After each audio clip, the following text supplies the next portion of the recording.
समाचार किसको याद आएंगे? अविश्वासियों को। क्यों? क्योंकि नरक में जाने के बाद, जैसे मैं बता चुका हूं कि याददाश्त रहेगी, आपको सब कुछ याद रहेगा। मानना नहीं मानना बात की बात है तब तक तो बहुत देर हो जाएगी। एनीवे, जिसको समझ आ रही है उसको समझा रहा हूं, ठीक है ना। तो जैसे ही वहां पहुंचोगे तो आपको गॉस्पेल बहुत याद आएगा, सुसमाचार बहुत याद आएगा। और खास करके वो व्यक्ति जो आपके घर पहुंचा था, ऐसा कोई यीशु का प्रचार लेकर या बाइबल लेकर या यीशु की बातें जबान पे लेकर, लेकिन आपने उसको थप्पड़ मार के घर से भगा दिया, आपने अपने सोसाइटी से उसको बाहर निकाल दिया, आपने उसको गांव के पंचायत बिठाकर, सरपंच ने कहा गेट आउट, आपने वहां से निकाल दिया। तो यहां पड़े पड़े आपको वो व्यक्ति बहुत याद आएगा। तो जिसके चलते मैंने नाम क्या रखा कि नरक में दो तरह के लोगों को दो बातें बार बार याद आती रहेंगी। मैं चाहता हूं कि आप ये पहला वाला देख रहे हो। तो सुसमाचार, गॉस्पेल, मतलब यीशु की बातें। क्या बातें थी साहब? यीशु की बातें क्या थी तभी और अभी और आगे भी? यीशु जीवन देता है, यीशु पाप क्षमा करता है, आपके ऊपर जो बंधन है उसको निकालता है, पूर्वजों का श्राप निकालता है, आपको इस प्लेनेट पर किसी भी प्रकार से शैतानी, जादू टोना, भूत प्रेत, ऐसे किसी बातों से नहीं डरना है, ऐसी बातें सिखाता है। और क्या कहता है? फॉलो मी, मेरे पीछे चलो, मैं जैसा कहता वैसे करो, दैट्स इट। आप अनिल हो, शर्मा हो, कपिल हो, कुमार हो, सलमान हो, सलीम हो, आप यहूदी हो, पारसी हो, आदिवासी हो, इससे कोई फर्क नहीं पड़ता। आप जो धर्म है, आपका नाम है, वही रहेगा, कुछ नहीं बदलेगा। आपका कपड़ा, आपका कल्चर, आपका खान पान, कुछ नहीं बदलेगा। अगर बदलेगा तो एक ही चीज बदलेगा, आपका जीवन, आपका जीवन, दैट्स इट। तो यहां पड़े पड़े आपको ये बातें याद आएंगी। यार काश मैं सुन लेता। ये एक ऐसी घटना थी जिसको मैं भी बोलने जा रहा हूं, हालांकि मैंने नहीं रखा यहां पे। एक ऐसी घटना थी, ईसा मसीह ने अपने जीवन काल में ये बात को कहा था। उन्होंने कहा था कि एक धनवान था और एक लाजर नाम का गरीब था। दोनों के दोनों एक ही साथ रहते थे पृथ्वी पर। बस फर्क इतना था कि राजा महल में था धनवान, और जो गरीब लाजर था वो उसके चौखट पे पड़ा रहता था। भाई खाना दे दो, खाना दे दो, खाना दे दो। दोनों मर गए। धनवान पहुंचा नरक में, लाजर पहुंचा यानी गरीब पहुंचा स्वर्ग में। वहां से, कहां से? नरक से। नरक से इसने याद किया, बोला अरे ये तो वो आदमी है जो मेरे चौखट पे बैठा रहता था, जिसको मैं खाना तक नहीं पूछता था, ये वो आदमी है। मेहरबानी करके अब्राहम जी जो स्वर्ग में बैठे थे उनको भेज दो। किसको? लाजर को। याददाश्त है, आंखें देखती हैं, कान सुनते हैं। अब्राहम ने कहा नहीं आ सकता, उसने सुना। तो याददाश्त भी है, आंखें भी हैं, कान भी हैं, सब कुछ है। कहता है अपनी उंगली, तो उंगली भी है, जीभ, मेरे जीभ को ठंडा करो, तो जबान भी है। ये सच है साहब। तो यहां पढ़े पढ़े आपको याद आएगा, काश मैं सुन लेता। ये जो शब्द है ना काश, ये आपको बहुत भारी पड़ेगा यहां पे। अगर मैंने सुन लिया होता ना, अगर यहां भारी पड़ेगा आपको। अच्छा होता मेरी पत्नी की बात सुन लेता, यहां भारी पड़ेगा आपको। अच्छा होता मेरे पति का बात सुन लेती, यहां भारी पड़ेगा आपको। अच्छा होता बच्चों का बात सुन लिया होता, यहां भारी पड़ेगा। अच्छा होता माँ बाप का बात सुन लिया होता, यहां भारी पड़ेगा। अच्छा होता भाई का, बहन का बात सुन लिया होता। अच्छा होता चर्च के पास्टर का जो सही है बात सुन लिया होता। अच्छा होता पड़ोसी जो मसीह था उसका बात सुन ले, यहां भारी पड़ेगा सब आपको। इसके पहले कि भारी पड़े, देर हो जाए, मैं चाहता हूं कि आप इस बात को समझें। जी हां, आप समझें इस बात को। यहां आपको बहुत याद आएगा। मैं फिर कहता हूं, बहुत ध्यान से सुनिए, यहां कोई नेता याद नहीं आएगा, यहां कोई नेता का भाषण याद नहीं आएगा, यहां आपको कोई शाहरुख खान एक्टर या फिल्म एक्टर्स की बातें याद नहीं आएगी, यहां पर आपको कोई चंदा मामा की कहानी याद नहीं आएगी, यहां पर आपको किसी की कविता याद नहीं आएगी, यहां पर आपको वर्शिप का गाना याद नहीं आएगा, यहां पे आपको किसी भी प्रकार की बातें याद नहीं आएगी सिवाय एक, और वो है सुसमाचार। और आपके मुंह से बार बार जब चटका लग रहा होगा, आपका शरीर जल रहा होगा। पास्टर डैनियल, आपको कैसे पता जलन है? जी हां, जिसकी बात कर रहा हूं, आपको तो यकीन नहीं है ना, मैं बाइबल की बात कर रहा हूं। यहां लिखा है जब आपका शरीर चल रहा होगा ना, तब आपको याद आ रहा होगा एक एक सुसमाचार, मती की किताब, मरकुस की किताब, लूका की किताब, यूहन्ना की किताब, मुझ जैसे 10% डैनियल राज जैसे खरे प्रचारकों का जो ऑनलाइन प्रीच करते थे। फेसबुक पे मैं एक बार आया था, मैंने डैनियल राज को देखा था, लेकिन उसके नीचे मैंने गालियां बक दी। लेकिन अब यहां पड़े पड़े आपको याद आ रहा होगा, वो मंजर याद आएगा, याद आएगा। अगर बच गए तो ठीक है, नहीं तो गई भैंस पानी में।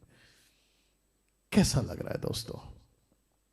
मेरी प्रार्थना है आज इन बातों को सुनने के बाद, आज रात जब आप अपना सर तकिए पे रखें तो आपको ये बातें बेचैन करें, और आपको तब तक बेचैन करें जब तक ये पुस्तक आपके मोबाइल पे डाउनलोड करके आप पढ़ नहीं लेते।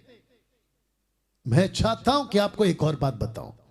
आज का जो जनरेशन है ना साहब, जवान युगों का जनरेशन, 18 साल का लड़का, 18 साल की लड़की, या उसके बाद के या उसके पहले के ये जो यंग जनरेशन है ना, इनके अंदर एक अच्छी बात पाई जा रही है। वो अच्छी बात क्या है पता है? अब ये पढ़ लिख रहे हैं, ये एजुकेट हो रहे हैं, इनकी जो नॉलेज है ना वो अब बढ़ रही है।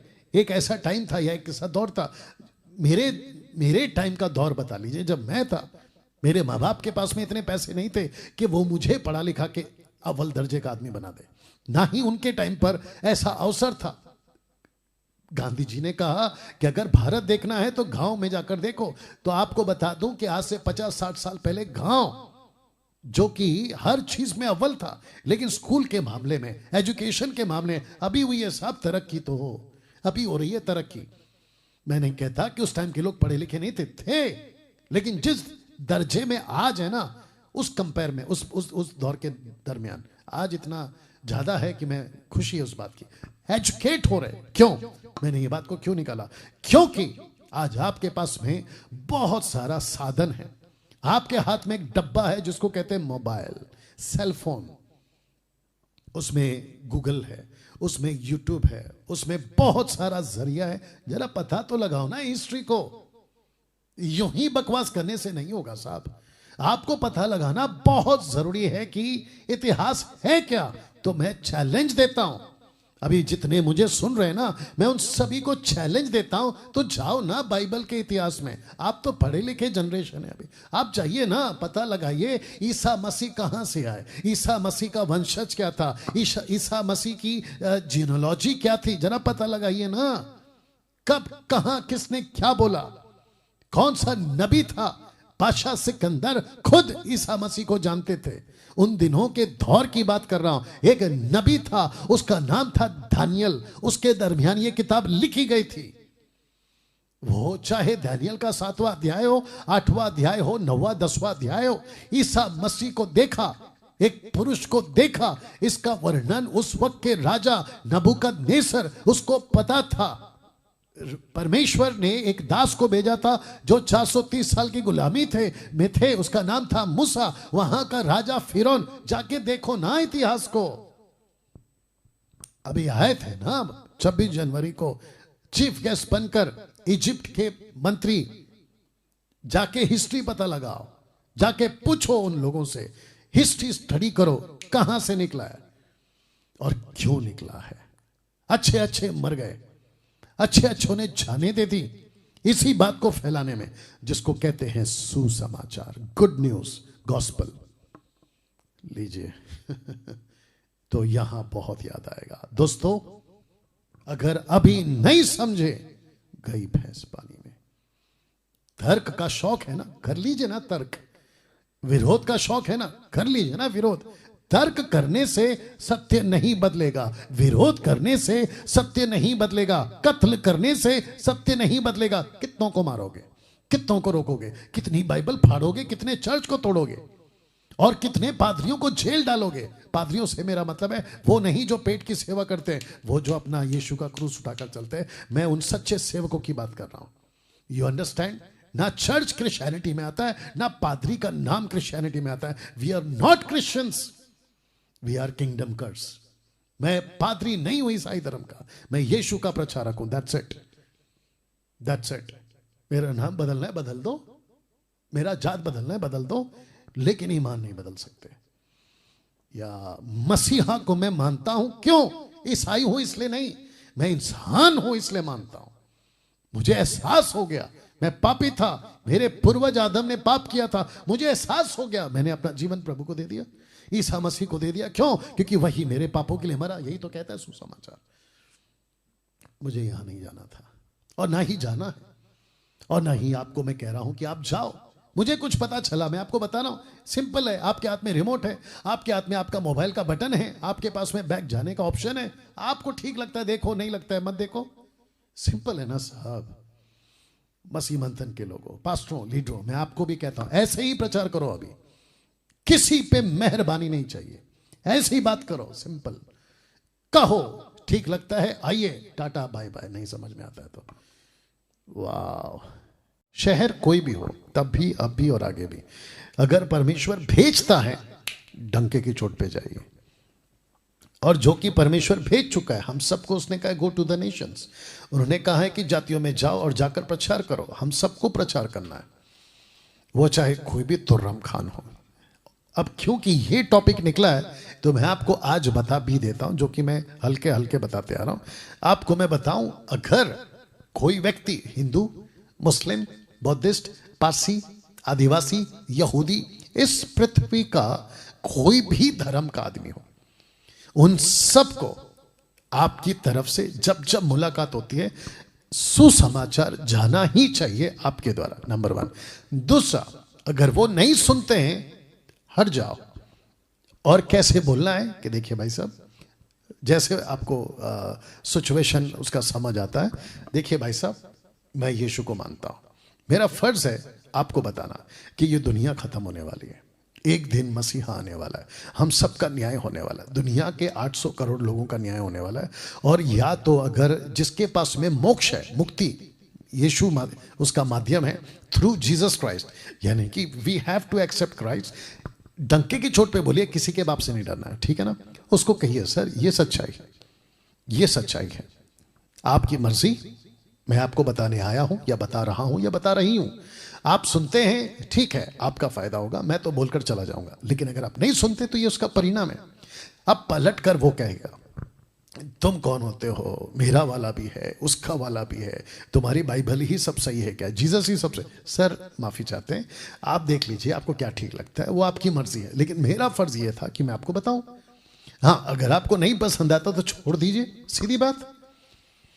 मैं आपको कुछ एग्जांपल देता हूं। आप जब टीवी ऑन करते हैं तो वहां पर कम से कम 3, 4, 5, 10 ऐसे चैनल्स होते हैं टीवी न्यूज के, न्यूज देखने के टाइम पे। तो आप क्या करते हैं, एबीपी वाला अगर अच्छा न्यूज नहीं दे रहा है, आज तक में जंप करो। आज तक वाला अगर अच्छा न्यूज नहीं दे रहा है तो एनडीटीवी, इंडिया टीवी, पता नहीं और भी बहुत कुछ है, ठीक है ना, वहां जंप करते हैं आप। आपके हाथ में रिमोट है ना, वैसे ही। तो अगर कोई सुसमाचार जिसको पसंद नहीं है, जो गवाही देते हैं, विटनेसिंग करते हैं, आप अपना चैनल चेंज करो ना, आप मत सुनो, आप मत सुनो। और अभी भी कह रहा हूं, अगर कोई अभी मेरा वीडियो देख रहा है और ये अपलोडेड वीडियो शायद अगर मैं इसको एडिट करके डालूं, आप लोग अगर देख रहे हैं, आपको पसंद नहीं है, आपकी मर्जी। अच्छा, फेसबुक पे कुछ लोग आते हैं और कहते हैं कि ये लोग धर्मांतरण वाले हैं, और फिर कमेंट बॉक्स पे वो अपने भगवान का जय लिख के चले जाते हैं, डैश डैश जय, डैश डैश जय। वाह बेटा, इतना सस्ती हरकत, इतनी चीप हरकत। आपको पसंद नहीं है ना प्रोग्राम, तो मत देखो। तुम खुद को इतना सस्ता क्यों बना रहे हो? और जिसकी तुम जय कह रहे हो, सो एंड सो जय, उसको लेकर तुम ऐसे भीख मांगने वाली बात कर देते हो, और ऊपर से तो फिर हमको कहते हो, है ना? अच्छा, और एक चीज मैं आपको लगे हाथ बोल दूं, हिंदुस्तान किसी के बाप का नहीं है। आपने अगर नहीं सुना ना तो रिपीट करता हूं, हिंदुस्तान किसी के बाप का नहीं है। या तो आजकल मैं देख रहा हूं कुछ लोग बोलते हैं कि अगर ये नहीं करोगे तो हिंदुस्तान छोड़ दो। अच्छा बेटा, या अभी कुछ चीजें रखूंगा मैं आप लोगों के लिए भी। तो फिर से कहता हूं, सुसमाचार सुनाना हम सबका काम है, वचन फैलाना हम सबका काम, भागना नहीं है, हमको रन नहीं करना है। वो सुनता है, और एटीट्यूड रखो। एटीट्यूड समझते ना, रुबाब, रुबाब। वाह, क्या हो रहा है, आगे नहीं बढ़ पा रहा हूं। सुनिए, जब यीशु क्रूस पे मरा था ना, तो वो मेमना था, लैम्ब, मेमना। लेकिन जब यीशु जी उठा ना, तो वो बब्बर शेर था, लाइन ऑफ जूडा। प्रकाशित वाक्य 5:5, रेवलेशन 5:5। समझ में आया? तो जो यीशु का प्रचारक है ना, वो सिंह है, लायन है।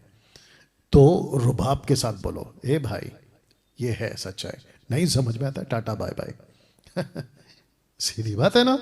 हम ना तो किसी पे मेहरबानी कर रहे हैं और ना ही कोई हम पर मेहरबानी कर रहा है। या अभी जो फेसबुक पे देख रहे हैं ना, मैं आपको भी बता दो, कोई जरूरत नहीं है कमेंट बॉक्स में अपनी तरफ से उल्टियां करने की। अविश्वासियों से बात कर रहा हूं, राकेश, मुकेश, संतोष, अलाना, फलाना, या आएंगे इसके ऊपर फिर कभी आराम से। छठवां, जहां पैसे को लेकर लूट मची हो, ऐसे चर्च में नहीं जाना।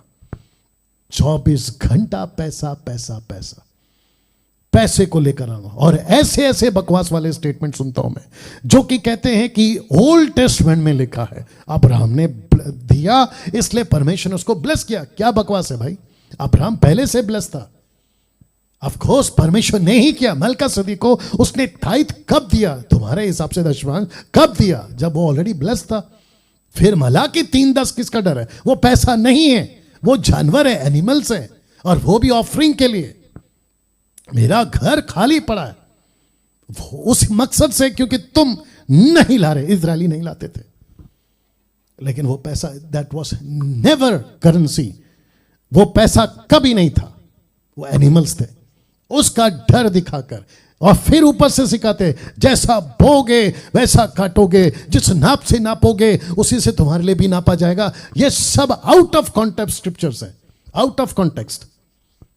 और चर्च को सिखाते हैं आप लोग। और बिचारी चर्च की भोली भाली पब्लिक, वो अक्ल कहां से है? क्यों? क्योंकि उनको लगता है कि ये जो बाबा बैठा है यही सब कुछ है और यही सच बोल रहा है। आप अपनी किताब कभी खोलकर पढ़ते ही नहीं हो, जिसको बाइबल कहते हैं। जिस पास्टर की नजर, लिखा है जिस सेवक की नजर चर्च के लोगों के पॉकेट्स पर होती है, वो सेवक पेट की सेवा करने वाला सेवक है।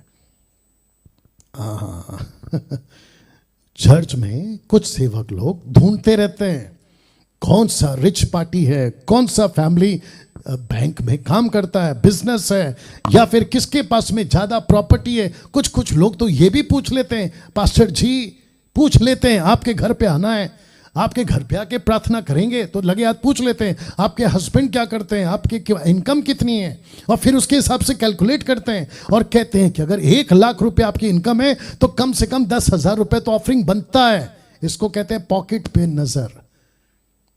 अब बताओ, लिखा है जहां पैसे को लेकर लूट मची हो, ऐसे चर्च में नहीं जाना। आपने चर्च क्यों खोला है सेवकों? आत्मा बचाने के लिए ना।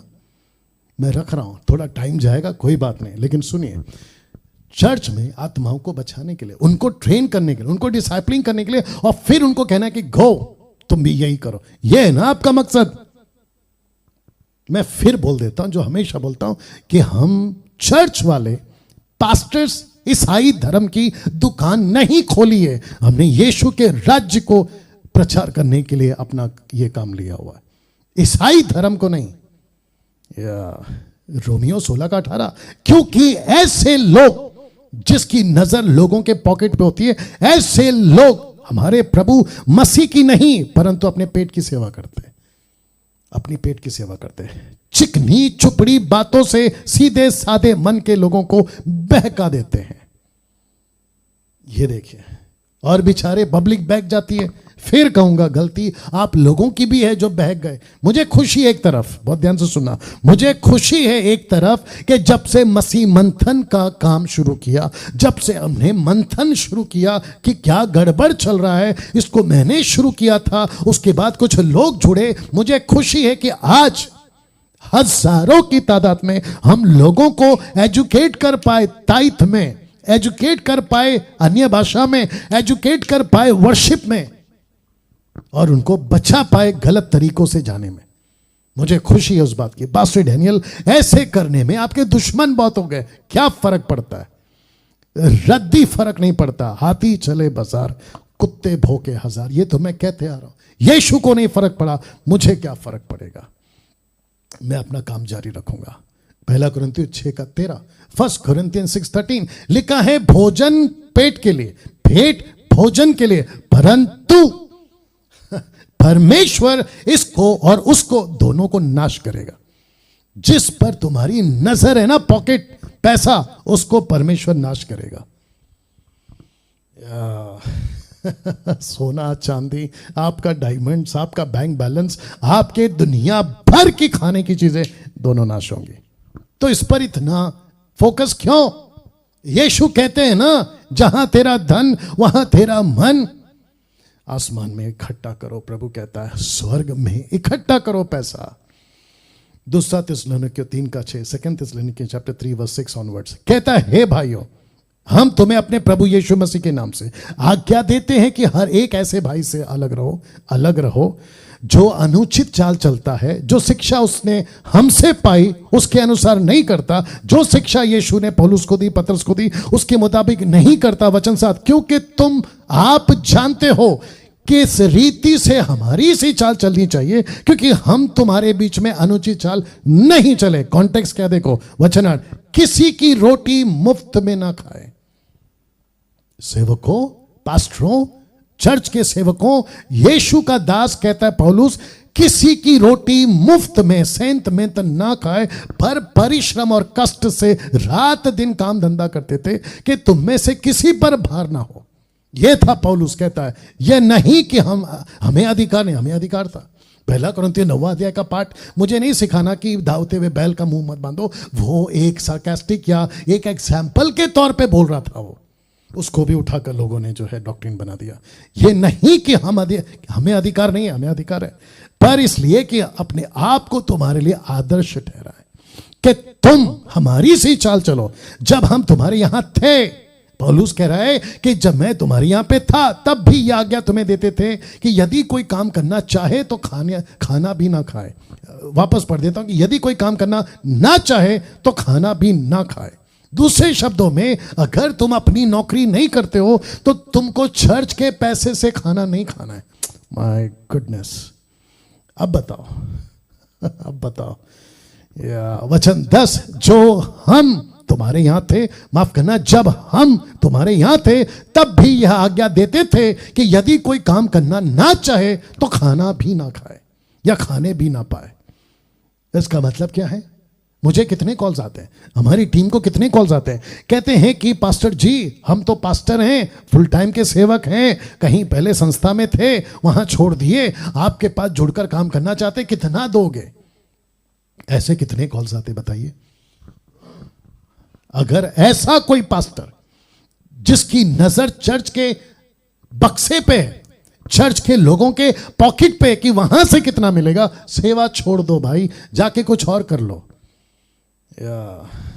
दूसरा थिस्सलुनीकियों 3:11 कहता है, हम सुनते हैं कि कितने लोग तुम्हारे बीच में अनुचित चाल चलते हैं, कुछ काम नहीं करते। यही तो कह रहा था मैं अभी आपको। फिर इसका मैं क्या करूं, मुझे प्लीज बताइए, मैं इस वचन का क्या करूं? कुछ काम नहीं करते पर औरों के काम में हाथ डालते हैं। इसका मतलब क्या है कि वो नौकरी करते, उनका पैसा लेते हैं। वचन 12, ऐसों को हम प्रभु यीशु मसीह में आज्ञा देते हैं और समझाते हैं कि चुपचाप काम करें, अपनी ही रोटी खाया करें। या कॉन्टेक्स्ट में सेवक हैं। दूसरा थिस्सलुनीकियों 3:14, यदि कोई हमारी इस पत्री की बात को ना माने, यदि कोई मेरी इस वीडियो की बात को ना माने, ये भी बोल सकते हैं, तो उस पर दृष्टि रखो, उस पर नजर रखो, उसकी संगति ना करो जिससे वो लज्जित हो। अब बताइए मैंने क्या रखा है topic? Stay away from 7 types of churches. 7 तरह की कलीसियाओं से दूर रहो, यही तो है आखिरी वाला, जहां बाइबल को संदर्भ में ना सिखाया जाता हो, नहीं सिखाते। दूसरा तिमोथी 2:15, अपने आप को परमेश्वर का ग्रहण योग्य ऐसा काम करने वाला ठहराने का प्रयत्न कर जो लज्जित होने ना पाए, जो सत्य के वचन को ठीक रीति से काम में लाता हो, rightly dividing the word of truth.